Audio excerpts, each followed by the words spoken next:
Bismillah, elhamdülillah, salatu ve selamu ala Resulillahi ve ba'd. Esselamu aleyküm ve rahmetullahi ve berekatuhu. Ahl-i sünne vel cemaanın ereceleri. Ahl-i sünne vel cemaa kanday boluş kerek? Oşonu biz sizlermenin 3 sapardan beri talqulatabız. Ahl-i sünneni düşünüş üçün birinci kayaktan başladı sözdü. Allah'ın iliminden başladı. Allah'ın ilimi kanday dep. Allah'ın ilimi bu çeksiz ilim. Allah'ın ilimi insaniyatты jaratkandan başlap bardık paygambarlarga berilgen vahiyler, kitepler, suhuflar, kitepler, uşulardın bardığı Allah'ın ilimi. Birok Allah'ın ilimi oşoğa da çektelbeyt. Allah'ın iliminin akırkı ümmetke bergen ilimi kaysı? Kur'an. Kur'an-ı Kerim oşul Allah'ın iliminin bir bölügü. Oşonda da bardığı emes. Kur'an alqaq deyiz oşon üçün. Oşon üçün Kur'an alqağı desek bolat. Sebep degen bu çektelgen. Kur'an Allah'ın iliminin bardığı emes bolğandygy üçün bizdin akırkı ümmettин özübüzdün şartыбызга jaraşa, aң sezimibizge jaraşa, psixologiyabızga jaraşa Allah Taala Kur'anды bergen. Kur'an alqağı, andan keyin sünnet alqağı. Sünnet alqağı Kur'an alqağının içinde. Her bir alqaq özünün içindeki alqaq sırtındağı alqaqa başı et. Kur'an alqağının içinde sünnet alqağı var. Antkeni sünnet bul dağı vahiy, birok Kur'an alqağının içinde. Ahl-i sünne vel cemaat bul çoğun bir ilim. Bul dağı bir alqaq. Oşol ahl-i sünne vel cemaanın alqağının içinde 4 alqaq var. 4 mazhab. Bul emi bizge bilingen meykindiktegi ahval. Bizge bilinbegen dağı, misal üçün ahl-i sünnenin içinde 4 ele alqaq var dep çektep koyganda bolboyt. Hanafi mazhabının ilim alqağı, Şafii mazhabının ilim alqağı, Maliki, Hambali. Uşul mazhabtardın ilimi alqaqtары bardığı sünnettin içinde. Birok sünnet uşul 4 mazhabqa çektelgen emes. 4 mazhab keng jayılgandığı üçün 4 mazhab dep aytılıp kaldı. Bundan başka dağı mazhabtar bolgon, sünni mazhabtar bolgon. Alar az jayılgan üçün aytılıp kalgan jok.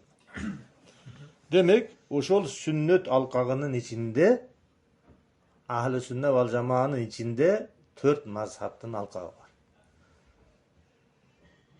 Ahl-i sünneler oşonduktan al ahl-i sünne Hanafi bolovu, al ahl-i sünne Maliki bolovu, al ahl-i sünne Şafii bolovu, al ahl-i sünne Hambali bolovu bardığı sünnet alqağının içindeki musulmanlar.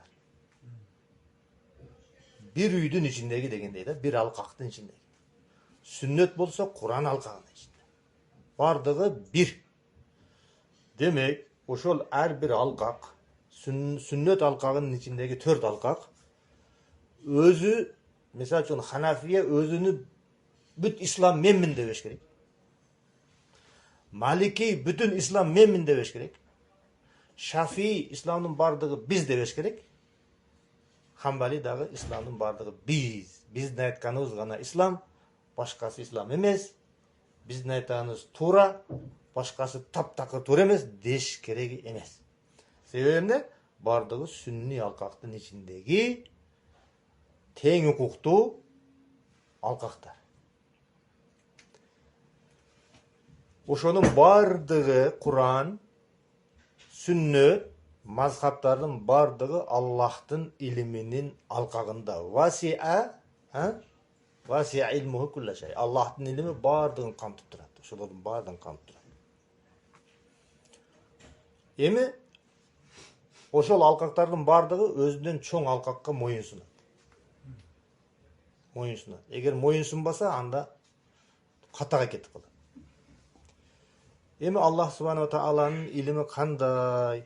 Allah'ın ilimi jönünde Allah subhanahu wa ta'ala aytat Kur'an'da bir kança ayatlarda.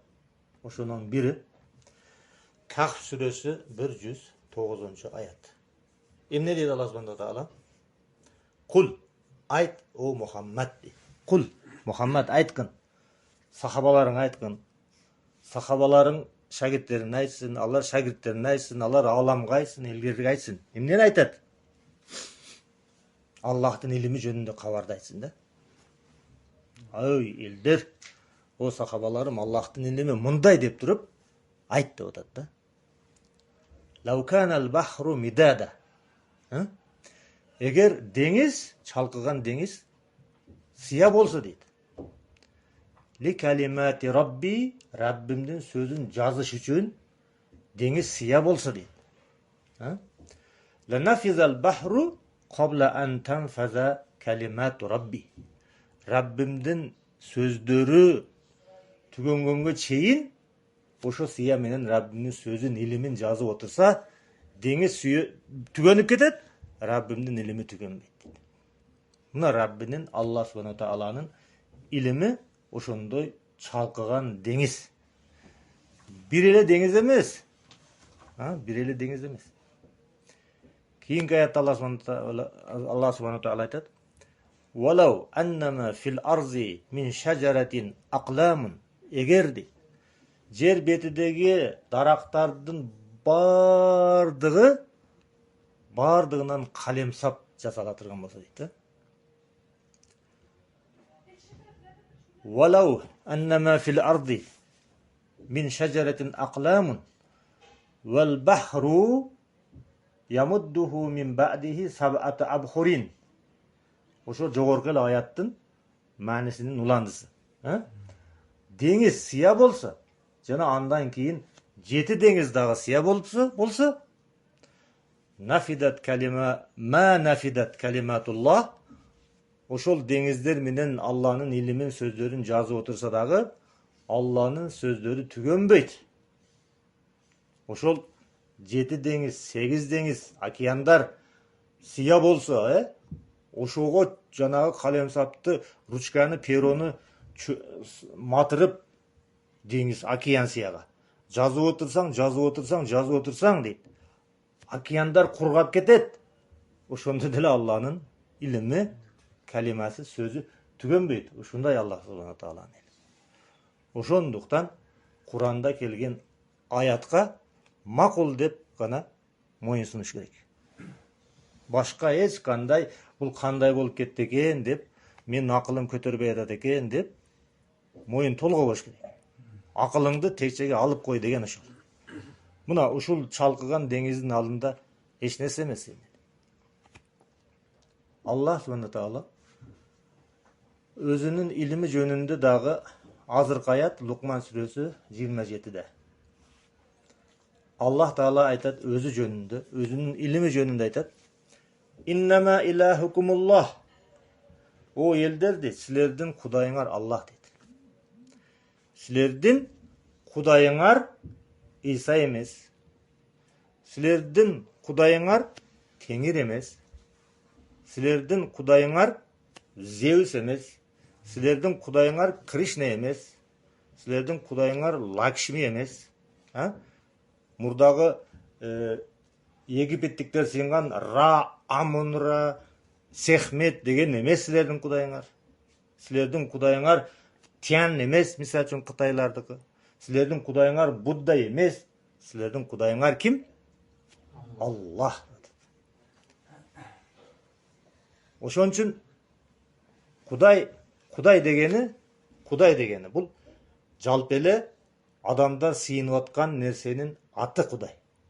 Kuday degeni bul Allah degeni emes. Şundasыңарбы?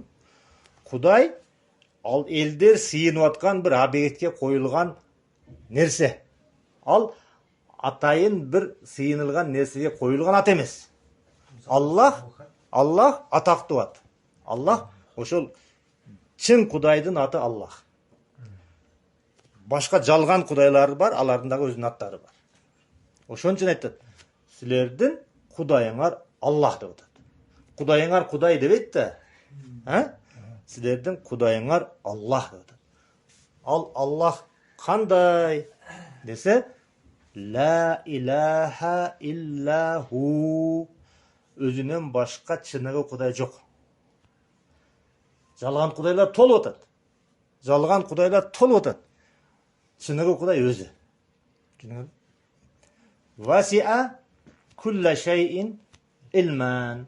Аллахтын чыныгы Кудай экендигинин далили, анын илими бардык нерселерди камтып турат. Исанын илими камтыйбы бардыгын? Жок да.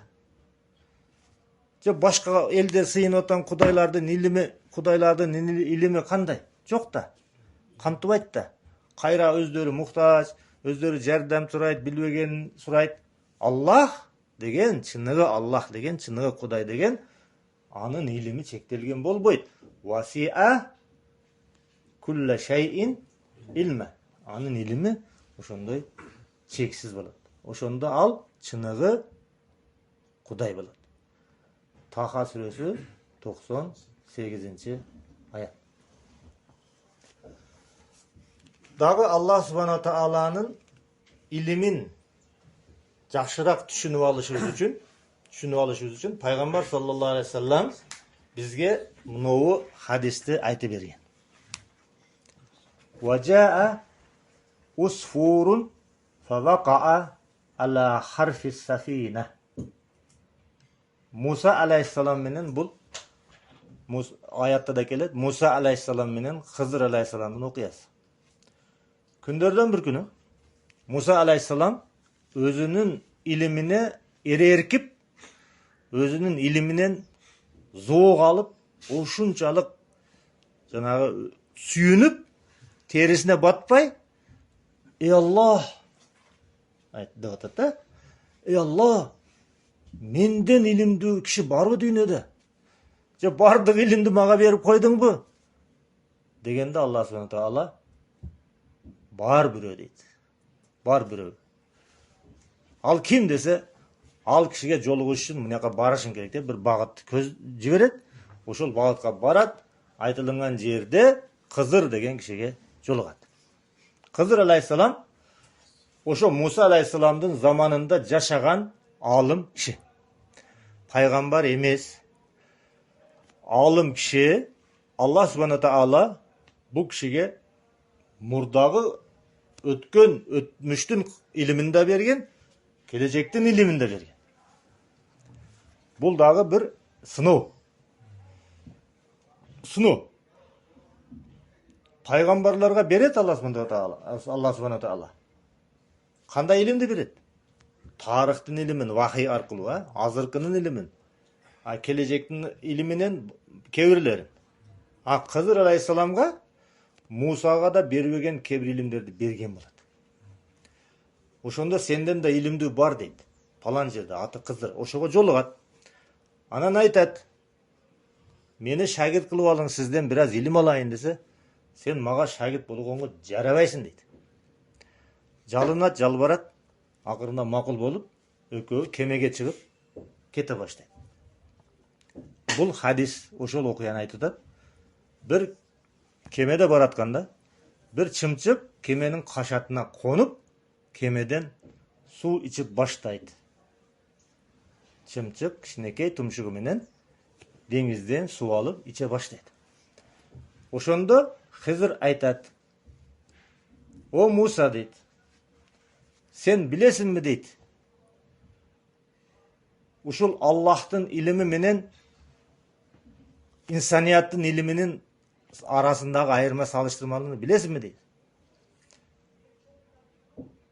Эгер дейт, Адам алейхиссаламдан кыямат болгонго чейинки доордо жашай турган инсанияттын бардыгын, анын ичинде пайгамбарлары бар, данышмандары бар, философтору бар, акылмандары бар, профессорлору бар да. бардығының ақылын, илимин жыйнап келсе дейді, Allah'ın ilmine salıştırmalı, o çımçıktın oğuzundağı bir tamçı su bolğonga da жарабайт. Ошентип Allah Subhanahu Taala'nın ilmi жөнүндө Musa aleyhisselamga Hızır aleyhisselam ушул talimdi берет. Bundan biz emneni пайдан alışыбыз керек. Hızır aleyhisselam kээ bir adamдар ayткандай, kıyamatqa чейин тирүү киши эмес. Hızır aleyhisselam Musa'nın zamandaşı, özünün zamanında жашап, ашын ашап, жашын жашап өлгөн. Азыр жок Кызыр. Кызыр жылоологон, Кызыр дарыган деген сөздөр İslam şariatının hükmü menen жокко чыгат. Kur'an'da, hadiste, eç kayerde Kızır tirүү деген söz жок. Kээ bir tafsirlerde жазылып калган болушу мүмкүн. Бул сахих булактардан алынган эмес. Ошол эле İsrailiyat manba деп коет. İsrailiyat Yahudilерден калган уламыштардан улам айтылып калган болушу мүмкүн. Ошолорду айырмалай албастан кээ bir алымдар жазып коюшу мүмкүн. Бирок сахих булактарда, сахих аяттарда, сахих хадистерде Hızır aleyhisselam kıyamatga чейин өлбөй турган киши деген нерсе жок. Анан ал бирөөгө жолукса алдын жолу ачылып кетет экен. Кыдыр дарыган, жылоологон деген нерселер биздин акыйдада Ahli Sünne vel Cemaat'ın akidasıga tetiri akida bu. Buldaki akida. Buldaki işeninde oşol nerseni buna İslam akidasında jok bolgondugu üçün oşol nerseni sizler leksikondan çıkarıp taştaşыңыз керек. Бирөө айткан болсо айтышыңар керек. Kızır aleyhisselam Musa менен замандаш болгон, Kur'anda анын ысымы келген, ошо малда жашап өтүп кеткен киши, Алла Таала ага илимди берген, бирок өлбөстүктү берген эмес. Allah Subhanahu Taala шайтанга берген өлбөстүктү, Шайтанга берген. Шайтан өзү сураган, Allah meni kıyamatga чейин өлбөй тургандардан кыл деген Бакара сүрөсүндө, башка сүрөлөрдө айтылат. Allah Taala аны өлбөй турган кылган. Адашып максат Бакара сүрөсүндө жок, Сад сүрөсүндө болсо керек. Ошо мени өлбөй турган кыл деп Allah Taala'дан сурап алат. Шайтан kıyamatga чейин өлбөйт. İsa aleyhisselam Allah көтөрүп кеткен таманда тирүү деп айтабыз. Kebir rivayatlarda Kur'an'da kelbeyt, kebir rivayatlarda İdris aleyhisselamda dağı aytılınat. Asmanga көтөрүлүп кеткен деп айтылынат. Kebir rivayatlarda.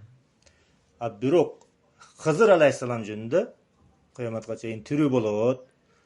Ал мындай аксакал кыяпатында көрүнөт. Анан аксакалдар менен учурашса мындай баш бармагын ezip коет. Baş barmağında sögü жок болот. Ошондо баш бармагын ezиш керек аксакалдар менен учурашканда. Эгер баш бармагын sögü жок болсо ал кызыр болот. Анан бир нерселерди тилеп алыш керек деген сыяктуу бул дагы акыйда. Бирок Ahli Sünne vel Cemaat'ın акыйдасы эмес. Түшүндүңөрбү? Демек, бизге ушул нерселерден алына турган сабак эмне? Бұл нерселерден алына турган сабак biz kimbiz? Biz özümüzdün ordubuzdu bilişimiz керек да. Biz özümüzdün Özbeklerде bir söz var. Haddingni bil deydi. Haddingden aşma deydi de жақсы söz да bulçu. Çegerаңды bil, özüңдүн ордуңду bil. Özümüzdün ordubuz var. Biz kimbiz? Biz kulbuz. Biz жанагы чымчыктын оозундагы bir тамчынын миллиграмдарынан bir миллиграмбыз. Адагы эмеспиз, өзүбүз, жеке өзүбүз, Ошондо биздин акылыбыз каякта калат анан? Курандын алдында. Ошол Курандын bir bölüгү Аллахтын илими болгон Куран, Курандын тафсири болгон сүннөт, хадистердин алдында биздин акылыбыз эмне болуп калат эми? Ошол жок болгон акылың, кыпындай да болбогон акылың менен анан сен хадис келсе, сахих хадис келсе, ошого каяша айтасың деп. Ey пенде, ey алым, бурдуңду бил. Сахих хадис келсе, өзүңүн акылың көтөрөлбөй калса, ал туура болбош, туура эмес деп ага каяша айтпа деген нерсени биз ушул жерден эмне кылышыбыз керек? Ушул сабакты алышыбыз керек. Эми Кур'ан-ы Карим жөнүндө дагы токтололу. Аллах Тааланын акыр заман пайгамбарына жиберген илими. Акыр заман пайгамбарына жиберген илими. Kur'an-ı Kerim emnelerden turat. Kur'an-ı Kerim'in içinde avalkı, akırkı ellerden okuyaları var. Tarih var. Asmandar jana жердин жаралышынын окуялары бар. Асман кандай жаралды, жер кандай жаралды, канча күндө жаралды, кантип жаралды, ушулар жөнүндөгү сөздөр бар Кур'анда. Adalдар бар, арамдар бар. Adep ahlak var Kur'an'ın içinde. İbadatlardın bayanı var. Ökümdördün bayanı var. Kur'an ibadat, adep ahlak gana emez, öküm dağı. Onu dağı her bir Müslüman esine tüyüp жүрүш керек. Kur'an bu öküm. Jeke ahvaldarga тиешелүү нерселер бар Kur'an'da. Adam özü jeke ahvaldarga. Үй бүлөлүк мәселелер бар. Коомдук мәселелер бар. Эл аралык мамилелер бар Kur'anda. Мамлекет дагы пайдалана турган нерселер бар. Эл аралык мамилелердин баяндары бар.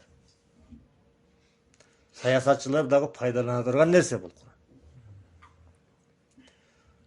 Пайгамбарлардын жана башка салих пенделердин ахвалдары, тарыхтары, баяндары бар. Kur'anda beyiştin bayanı var. Kur'anda tozoktun bayanı var. Kim beyişke düşöt kanday adam, ha?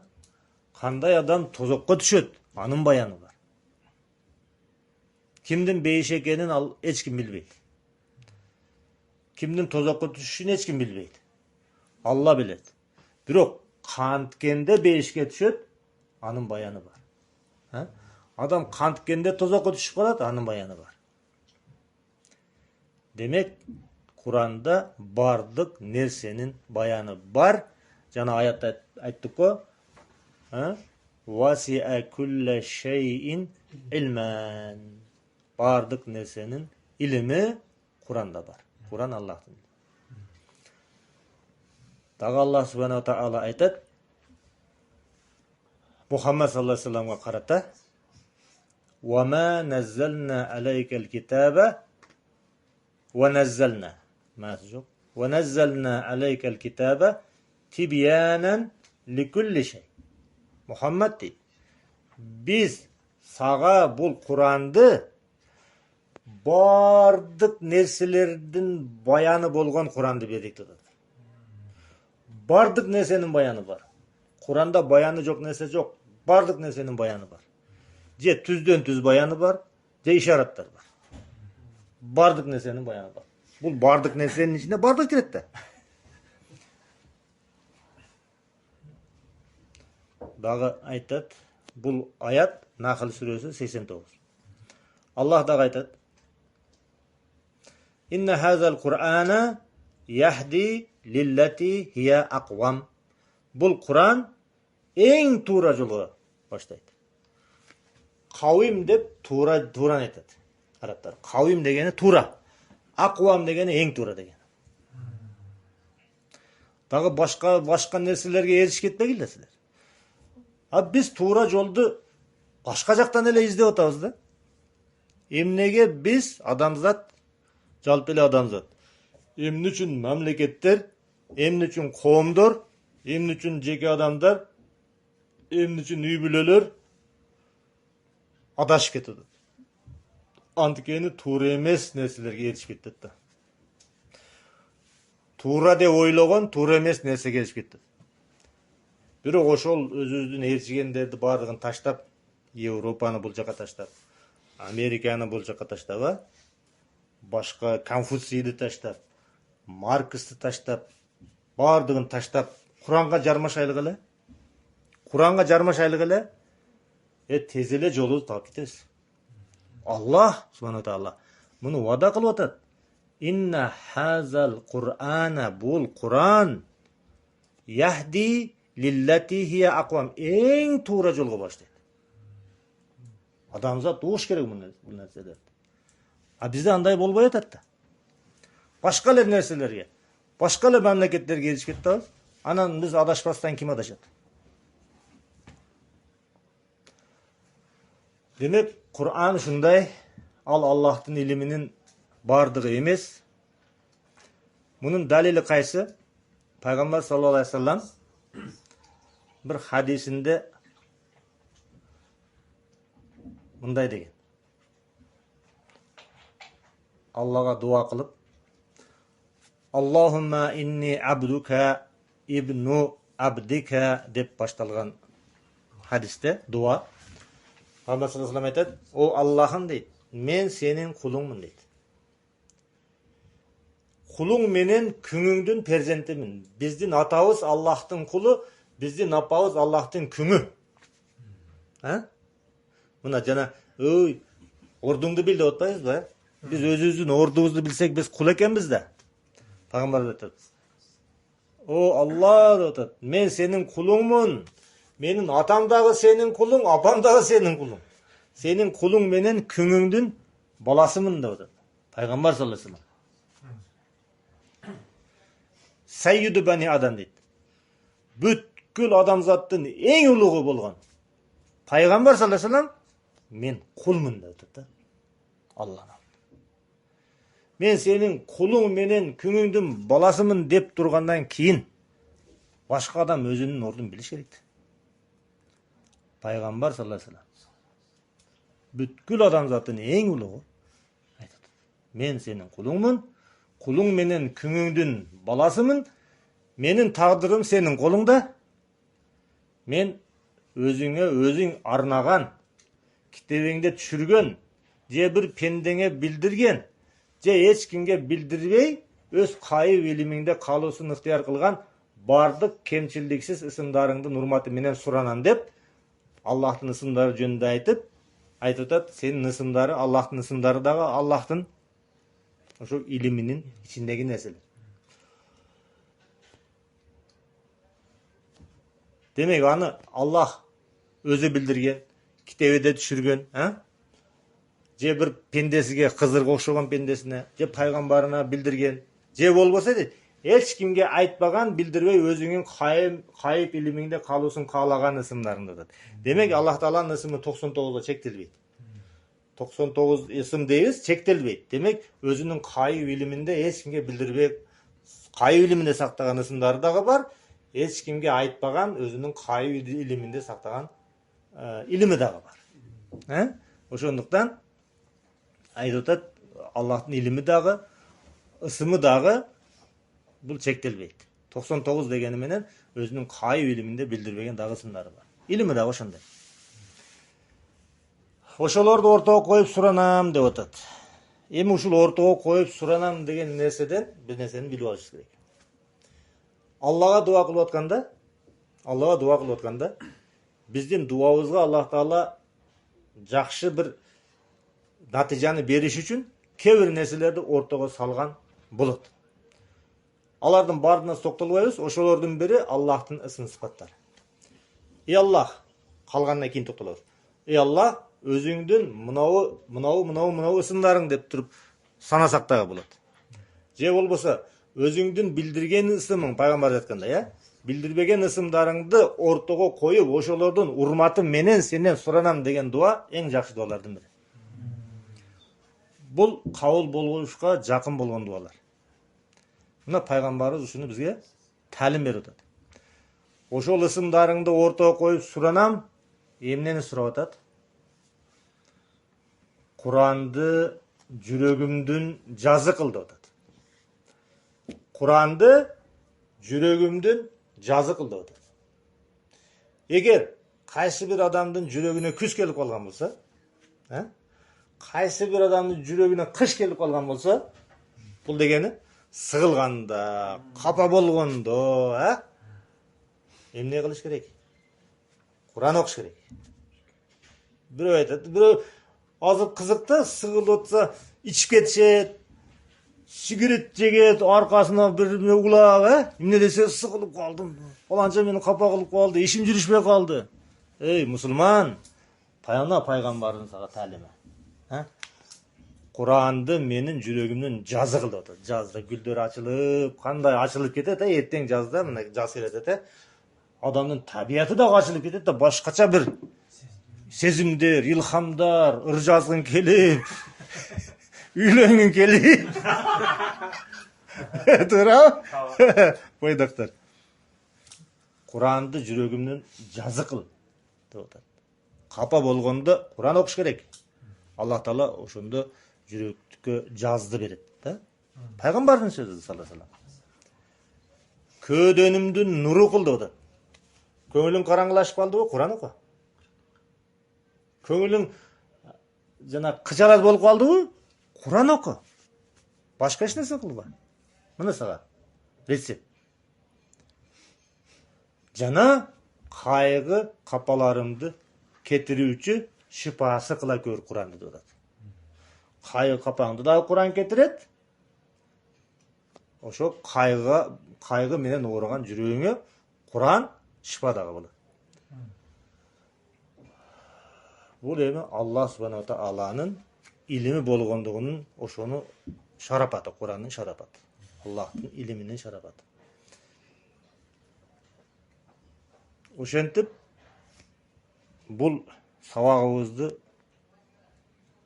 натыйжа айта турган болсок, Аллахтын илими, Құран, сүннөт, сүннөттүн ичиндеги алкактар. Анан ушул 4 алкактын ичиндеги адамдар, ар бир алкак өзүнү мен бардыгымын деп айтпасын да. Мен бардыгымын дебесин, жана башкаларын теппесин деген ахли сүннанын эрежеси ушундай болуш керек. 4 мазхабдын ахли сүннага биригиш керек. Мындай биз мазхаб, мына башка мына мазхаб тааныбайбыз дебеш керек да. Бардык ахли сүннага биригиш керек. Ошондо биримдик болот. Ахли сүнна бардыгы Куранды моюндаса, Аллахтын илиминин алкагында болсо бардыгы, ошондо Аллах субхана таала айткандай, куну ибадаллахи ихванан дегенде ошондо болот. Бири-бириңерге дос болгон, агайыны болгон Аллахтын кулдары болгула дегени ошондо болот. Ага чейин болбойт. Бир мазхабчы алып, мен өзүм полный дин мен өзүм десе, муну мазхабты жаман көрсө, бул мандай намаз окуйт, бул туура эмес десе, ал мазхаб буну тепсе, мунусу аны тепсе, бири-бирин жаман көрөсө, тебе берсе, Куран алкагына кантип бардыгы баш ийет. Ошондо мусулмандардын, ахли сүнналардын биримдиги мына ушунда болот. وصلى الله تعالى عليه وعلى آله وصحبه أجمعين وآخر دعوانا أن الحمد لله رب العالمين. السلام عليكم ورحمة الله وبركاته.